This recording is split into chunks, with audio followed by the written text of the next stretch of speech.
Notre Dame fans, welcome back to another special edition of the Irish Breakdown Podcast. My name is Brian Driscoll. I'm the publisher at irishbreakdown.com, joined by that guy, Vince Adair. I'm getting really good at this, Vince. Yeah. And today is special edition because today is my last day from my Virginia Beach studio. Hit the road. I'm driving back here tonight, and of course, the next time you see me, I'll be back in my Granger, Indiana studio. So, Nice. Vince, we're going to talk a little bit about Notre Dame head coach Brian Kelly's press conference from today, the comments that he made. There's some interesting comments, some nuggets that we will discuss, and then we're going to talk a little bit about the weekend of college football. And we're going to do it a little bit differently because we're going to talk about the games, and it was another crazy weekend. We'll also talk about what it means for Notre Dame because I think a lot of the move on to next season comments are being made by people who aren't paying attention to what's happening everywhere else in college football right now. And so we're going to talk a little bit about that. But let's first dive into Coach Kelly's comments. And, of course, he had a lot to say about the quarterback situation. So if you didn't watch – and I'm actually people who did watch, I'm curious if you had the same takeaway that Vince and I had. But essentially it was we're going to keep doing what we've been doing. Even though the rotating quarterback thing has never actually worked, the in both times that Jack Cohn came off the bench and led the team to fourth quarter rallies were just like late in the game against Toledo. The other one was against Virginia Tech when Tyler Buchner got hurt, and then the other time Jack Cohn had a great second half since the opener against Purdue. It was a game where Tyler Buchner was hurt, and it was Jack Cohn's baby. Right. So they're just going to keep doing what they're doing. And it's going to be Jack Cohn as the starter, which, I mean, as you know, I don't have a problem with, but it's still going to be playing Tyler Buchner. So no matter what Jack Cohn does, if he's struggling and needs to get into a rhythm or is in a rhythm, they're going to get him out of rhythm and keep putting Tyler Buchner back in there. And it doesn't sound like it's going to be like what we've discussed as like a red zone package or anything like that. It's just going to be we're putting Tyler Buchner in to run the offense. And that's a problem. And he said, Jack Cohn's the starter. He gives us the best chance to win. But we're still going to get Tyler in there, and we're going to keep expanding his role. That's basically what he said, and that Which tells I us took as nothing. like we hope Tyler Buchner is ready to give us the best chance to win by the end of the year. It's kind of how I took that. That's fair. Yeah, that's fair. I just I don't know. I just don't know how to take a lot of the stuff that he says, and it's the same message every week. And it's the same confusing message every week pertaining to the quarterbacks. Well, I believe every word he said because that's exactly what they've done up to this point in time in the season. Yeah, you're right. You're right, and it's frustrating because it makes no sense to me. And it just seems so obvious to do it a different way. And then Drew Pine's name wasn't even brought up. Initially, he kind of talked about him later as if like if we need someone to kind of come in, and the other guys will cheer him on. It's so obvious he has no faith in Drew Pine. So anybody that thinks Drew Pine is going to play, there's going to have to be 2 injuries for that to occur. I mean, that's just a fact. Well, one, I still don't think they would fully turn it over to Tyler Buchner. I don't. And if they did, and then Drew'd have to come off the bench. I mean, I feel like that's what they can't did, possibly watch the Virginia Tech game and think that Tyler Buchner's ready for 4 quarters. And again, I love Tyler Buchner. They tried. I wrote an article. He is the future. Yes. I think he's ahead of where I thought he would be. And I'm excited for the future with him at quarterback. But this ain't the future. This is the present. Yeah. And the present is he's not ready to be a 60-minute guy. And really the only time they've used Drew Pine this year is when Tyler Buchner wasn't really available and wasn't 100%. That's true. That is true because he was still nursing a hamstring. Right, against Cincinnati. He was out against Wisconsin and then was still not 100% against Cincinnati and had played poorly up to that point in time against Cincinnati. So. Right. Yeah, good point. So it'll be interesting, but hopefully, now the flip side of that is the hope is that as Tyler Buchner does get more experience, that he starts playing better because he is a dynamic player. I mean, it is so obvious that he's a dynamic player. We saw against Virginia Tech that when he is comfortable with his reads and getting the ball out on time and everything's and he's comfortable with what he's seeing defensively, he throws some really good balls. I mean, kid went 5 of 8 for 101 yards and a touchdown in a quarter of football against Virginia Tech. Now, second half, 1 of 6 with 2 picks. Right. So those things we'll learn, but I'd have to imagine that the more Tyler plays, the better he's going to be. Because what was the only knock that we had on him, Ben? The only concern that you and I have about Tyler is he doesn't have a lot of experience. Right. Lack Lack of of playing high experience. school football. Yeah. Forget college football. He doesn't have now. And Brian Kelly was doing his normal. We're not a very experienced team. Our margin for error is really thin, which drives me absolutely up a freaking wall because like you're not the only team that lost players this offseason. Do I need to count how many 5th and 6th year seniors and 4th year seniors you have in your rotation? But that's a different story. But I think that with Tyler, my concern, Vince, was he just hasn't played a lot of football. Right. And for him, that's yes. legit. Like that excuse is legit for him because look, he played exceptional football his junior year, but it was against less than exceptional. I don't really care. Which I mean, you score 81 touchdowns. I don't care who you're playing against. I'm with you 100%. I was good. What I was going to say was he played a great junior year, and he was even upping the competition his senior year, and then COVID hit. Right, so it's not his fault. He did everything and he could. Missed his sophomore year because of a knee injury. Because of an injury. So he's played 1 year of high school football. He's going to be really good. He's going to be really good, but people have to pump the brakes with him a little bit. Especially the head coach and the offensive coordinator. Well, that's a fact. No doubt about it. The other interesting thing, Vince, Tyler James asked a really good question. From the Tribune. You want to kind of bring that up? Because I thought it was, he just went bam right at it. Well, it wasn't an attack. I mean, it was just it was an extremely well No, it was on it. So I'm sitting at lunch and I'm eating with my wife because it's our day off, it's fall break, and I go to a different school corporation than my children, and so it's just the two of us, and it's glorious. And so we were eating lunch, but unfortunately we were eating lunch with Brian Kelly because I had to have the press conference on in the background. And I'm talking to my wife, and I hear Tyler James ask the question. He basically asked, and I'm not going to get it exactly right, but it was, hey, during the bye week, when you were self-scouting, because Brian Kelly talked a lot about all the self-scouting, and he said the word self-scouting. By the way, super happy to hear. Absolutely, he goes and he basically said, during the self-scouting, did you take a look at when Jack was super successful at the end of games, and did you want to apply that to the way you're doing the offense, or is it more of a fact that he just needs to do everything else better? And Brian Kelly's answer was basically little bit of both is what he said. And honestly, it's the right answer. It's the right answer, in my opinion, because I think that it is a little bit of both, because you can't be in 2 minute all the time.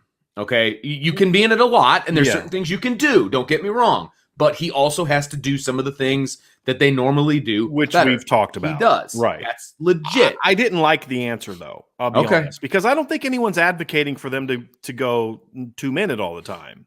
That like, to me, ignorant it's kind of people like are saying that. I haven't heard anyone say that. Okay. And I've heard some really dumb things on Twitter. I haven't heard that. Okay. Fair enough. What I believe, however, is that there are principles we're seeing from that. But again, those principles also apply in the second half against Purdue and in the first half in the third quarter against Florida State. I mean, you go back and watch the first drive against Florida State. It's not 2 minute. They were kind of going with a little bit of a tempo. I mean, they were getting the ball snapped at like 18 to 20 seconds in that drive. 4th and 1, right? Drop back to throw. 3 receivers to the left, tight end to the right, running back to the right. They did an empty free release, corner route, like little it's sort of a unique smash type of look. It wasn't smash per se, but it was that kind of concept. 4th and 1, bang, Michael Mayer open, hit it, get your drop, get the ball out, touchdown. We saw that in the third quarter as well, if you remember. They were kind of pushing that tempo on that first drive. I think first or second play hits Kevin Austin on a go route, comes down, hits him again, and it was just like they were really going after Florida State, and they went after. Those weren't 2 minute situations. So he is correct in that Jack, but we've also talked, Jack has to play better. Yes, Jack has to handle the pressure better. The reason I didn't like the answers, he kind of started talking about, like, he was almost like dismissing what Jack has done. Teams aren't pass rushing as much because they're chasing Tyler Buckner around. I don't remember Toledo chasing Tyler Buckner around a ton that game. I mean, he played like 3-4 series, but then, Virginia Tech, they definitely were, but it's kind of like, teams kind of don't pass rush as much at the end. You mean when you're in a hurry up and you're getting the ball out quickly, teams don't pass rush as much? Yeah. Hey, that's a principle that applies for 60 minutes, not just absolutely the last 2 minutes. Right. But there is some validity to the notion that, look, if you're just looking at it from a 2 minute standpoint, No, it's not the same as doing in the first quarter, but that's not what I'm advocating for. I know that's not what you're advocating for, and I haven't seen anybody advocate for that. It is spread the field. And we'll get more into this when we talk about what we saw in college football this weekend. Right. The fact that Tennessee has a freaking better offense right now than Notre Dame's. Well, most college programs so yeah. But we'll get into that. Just saying. But it just what I watched this weekend. He kind of talked about, like, he said both, but then he poo-pooed the notion of both and focused more on Jack needing to play better, which is true. Jack needs to play better. That was my issue with the question. Is he said both, but then it's like you say that, but then the rest of the things coming out of your mouth don't make it sound like both. And then they start talking about how we got to continue improving the run game. And it's like they're talking about moving Michael Carmody to tight end now. Yeah. Well, if you put Michael Carmody on the field as the sixth lineman instead of Logan Diggs or Chris Tyree, that's what they're going to do. He brought up 13 Lorenzo personnel. Styles or something like that. I'm going to lose my freaking mind. They're doing it. It's happening. It's insane. Because you brought that up, I'm going to hit Brandon's super chat here because it kind of pertains to Michael Carmody. Says, and thanks, Brandon, by the way, for the super chat. He says, now that Kristofic is starting at guard, if Kane the other bit of news, by the way, is Andrew Kristofic is going to be starting at guard. And which I totally missed. I was just looking at the depth chart that they sent out, and he's not listed as the starter because they just keep repeating the same depth chart over and over. Another reason I tell people don't pay a lot of attention to the depth chart. But anyway, it says, now that Kristofic is starting at guard, if Kane doesn't step up his game, what do you think the chances are we see a healthy Carmody take over at the other guard spot? Well, apparently, since he's now going to be a tight end, I don't know that the chances are all that good. There are none. I mean, you have a better chance of seeing Rocco Spindler at right guard, right? Than Carmody. Rocco Spindler right now, and you've watched this absolute travesty that's happened in the first 6 games of the season, and you're thinking, I'm not even good enough to get a snap with those guys, with that going on in front of me. So yeah, they're gonna because so Kane Barong is out for the year with a knee injury. Correct. MCL. Kevin Bauman is still out for a couple weeks, and Mitchell Evans is suspended for the first half of the game against USC. Correct. So instead of saying, hey, you know what? This is our opportunity. We went 20 and 11 personnel on Saturday. We looked pretty freaking good. When we went 11 and 20 and 21 personnel against Florida State, we looked pretty good. But let's keep trying to force feed 12 and 13 personnel on people. This is what I wrote about this weekend is their insistence on forcing the run game as opposed to what we've talked about, reverse engineering the offense to say, hey, we're going to spread the field and throw the ball, which is going to make the offense better, the run game better. They're still doing the same stuff. So you're going to go with Michael Carmody at tight end. And gee, what does that say to the offense, to the defense? Hey, by the way, see this guy wearing some junk number? We're not throwing him the ball. Right. So you don't have to defend that guy. Right. So now there's 7 guys you don't have to worry about because the quarterback being the other. Now we're down to 4. Okay, are they going to keep the running back in the pass? But it's the same old, same old. And that was kind of why, you hear good things about self-scouting, and then when he got into specifics of the side that was going to make actual changes, he kept talking about the defense. I know. He brought up the D. I sat down with Marcus. Notre Dame defense more than he will the offense, and it's been that way all year. Yeah, it's the craziest thing. I mean, I don't know what you're watching, Coach, but that's the only reason you're 5-1 is that side of the ball. 100%. Marcus Freeman should be getting a raise right now. But hey, man, thanks for keeping us in the conversation. Hey, send me a memo. Let me know what you're working on here during the bye week. I'll get with you at the end of the week. Like, that's about the conversation that should have happened between Bryan and Marcus. Hey, why don't you go ahead and work on that other side of the ball that can't score and keeps turning it over and it's making us have to be make these red zone stops all game to hold teams to turn to field goals when you give them the ball. And if I'm Marcus Freeman.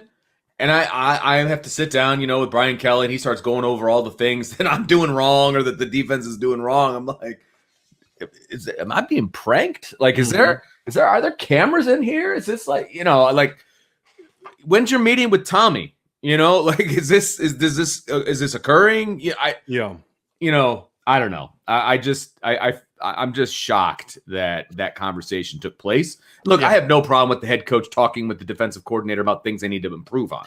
And we're kind of being sarcastic about. Yes, we are.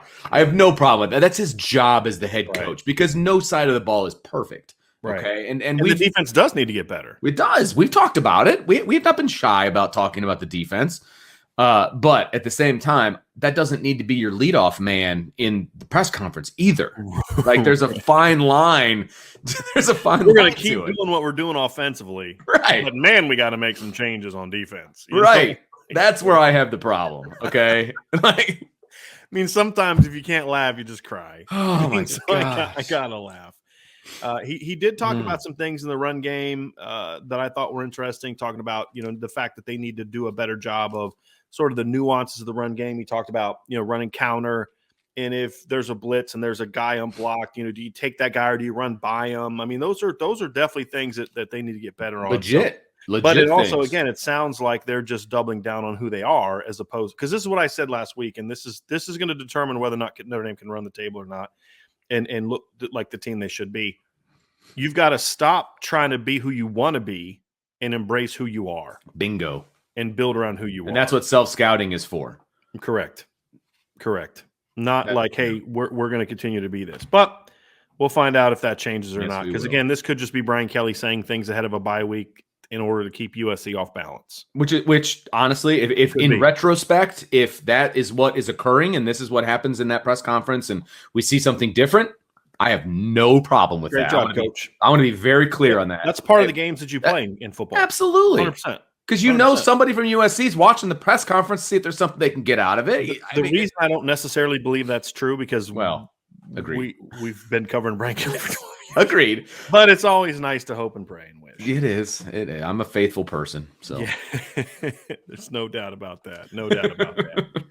So those were kind of the takeaways that I got at today's press conference, Vince. What was offensively about the quarterback stuff. I sure. think that if they're going to keep doing that, my hope is that Tyler Buchner, it's the light. Because I'll tell you this: when the light goes on,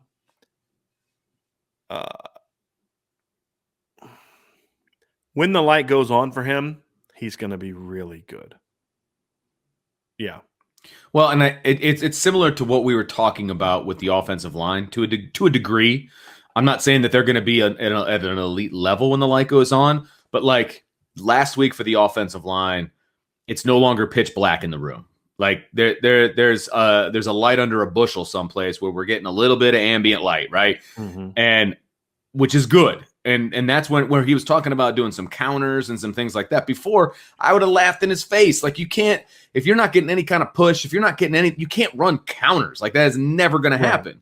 But now, okay, we can have that conversation because you are getting some push and he's talking about being assignment correct. Okay, we can have that conversation because you are getting, some firing off the line and some things like that.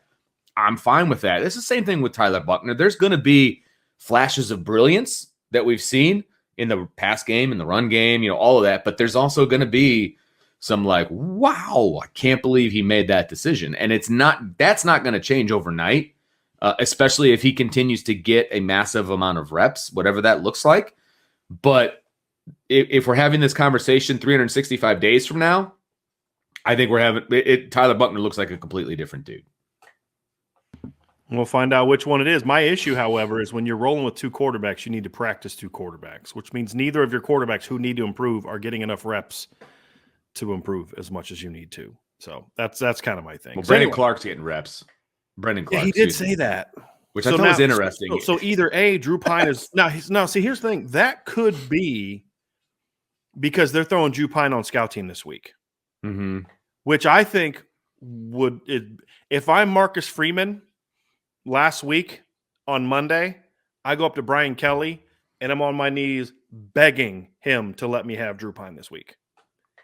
Similar body type to Keaton Slovis, quick release, get the ball. I mean, this is an offense that is catch and throw. Absolutely. And Drew Pine can catch and throw and accurately make decisions. I think this could be a week where putting Drew Pine down on scout team is something that'd be great for the team, and I think it'd be good for Drew because it lets him get him work. Being a scout team quarterback in a week like this for a team that's just going to throw a ton, it's actually something where if you're not the starter, that's where you kind of want to be because you're going to get work. Right. You're going to throw the ball a ton. Well, and they said that Clark was doing 7-on-7 against the defense. which Yeah. okay, he's got a really strong arm. Like we've talked about that plenty. He has got a rifle attached to his shoulder. So, it's just the accuracy part, which the lack of accuracy. And again, things could have changed since the last time I saw Seven throw a ball. Okay. But the lack of accuracy from Brendan Clark, I don't know that helps you against USC because it's incredibly accurate throws, short, on the move, that kind of stuff. So, yeah. Right. And Searcher Green asks, Clark is back with a question mark. He's on his way back. They said they're trying to get the rust, shaken off of him, that kind of stuff. Mm-hmm.